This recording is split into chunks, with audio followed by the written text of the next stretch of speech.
Барлықтарыңызға сәлем, менің каналыма қош келдіңіздер. Бүгін осындай өте дәмді, ерекше қаным жасайтын боламыз. Қоңыраушаны басып қойсаңыздар, бірінші болып көретін боласыздар видеоларымды. Менің каналыма міндетті түрде тіркеліп, лайк басуды ұмытпағайсыздар. Жұқа, әдемі, ерекше болып шығатын қаным жасайтын боламыз.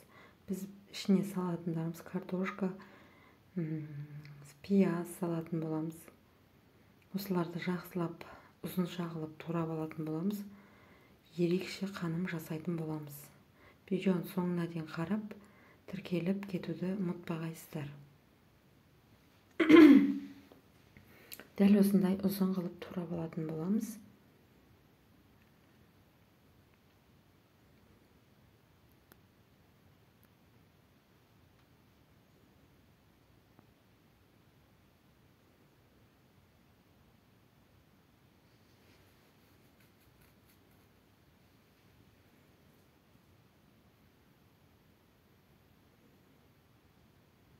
Көріп тұрғандарыңыздай, пиязды да дәл майдалап турап алатын боламыз.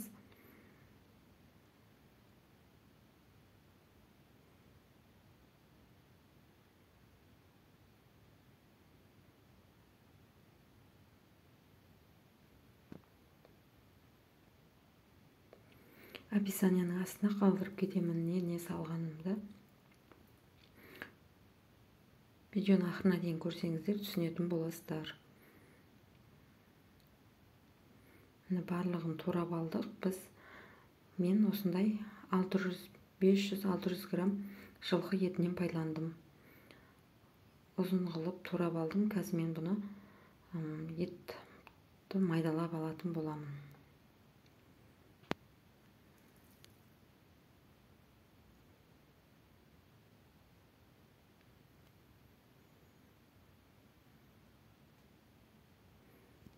Менде осындай борщтың осындай ет айналдырсаңыздар да болады, басқа нәрсе істесеңіздер де, басқа заттарды, пиязды да үгітіп алсаңыздар болады. Осындай мен осыдан ет өткізіп фарш жасап алатын боламын.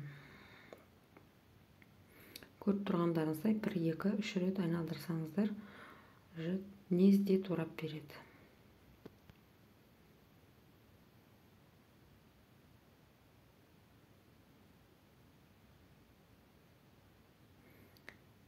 Енді біз осыны туралған етті салып алатын боламыз.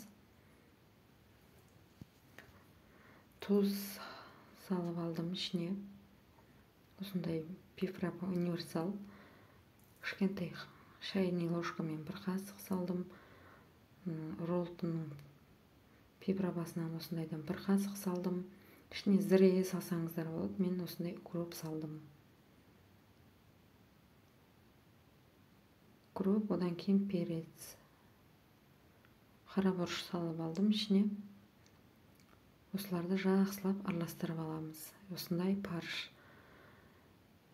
ішіне салмасын дайындап аламыз. Өте керемет, жақсы болып шығады.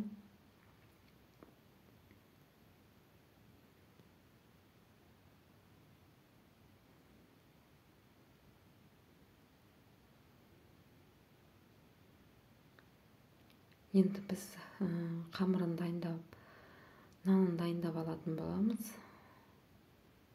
Менде 1 кило ұн, 1 килодан асатын ұн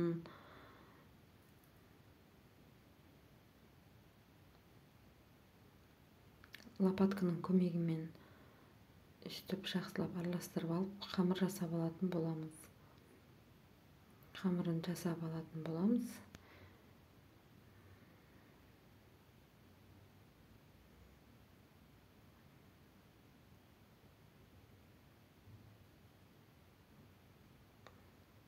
Жұмсақ та емес, қатты да емес, орта қылып елеп алдым.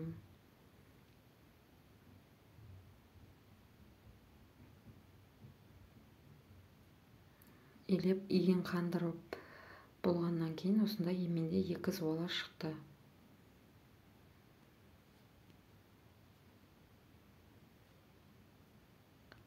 осыны жақсылап дөңгелек қылып шайып алатын боламыз. Менде осы екі қамыр шықты. Менде осы екі қамырдан бір мәнтқасқан қаным шығатын болады. Бір зуаладан істесеңіздер де болады, егер азғантай болсаңыздар. Біз көп болғандықтан мен үлкен қылып жасадым. Уықтайды жайған кезде ортасына онша көп апармасаңыздар, жап-жақсы дөңгелек болып шығады. Өзінің ырғағымен жаятын болсаңыздар. Қатты қылатын болсаңыздар, қаттырақ жаю керек болады. Орта қылып не қылсаңыздар, менде осындай екі зуала шықты.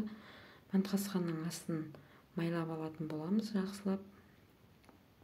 Қамырдың ішінде үстіп ішіне май жағып алдым. Енді осы неге бағанағы паршымызды жақсылап салып алатын боламыз.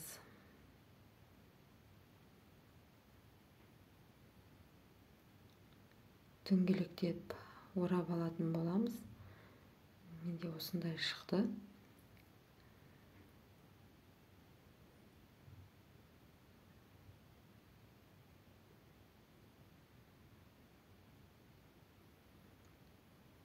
Енді жаңағы салған немізді, қамырымызды үстіп салып алатын боламыз.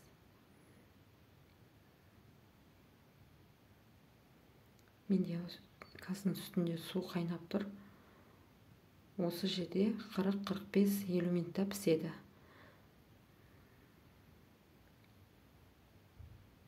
Міне пісті бізде.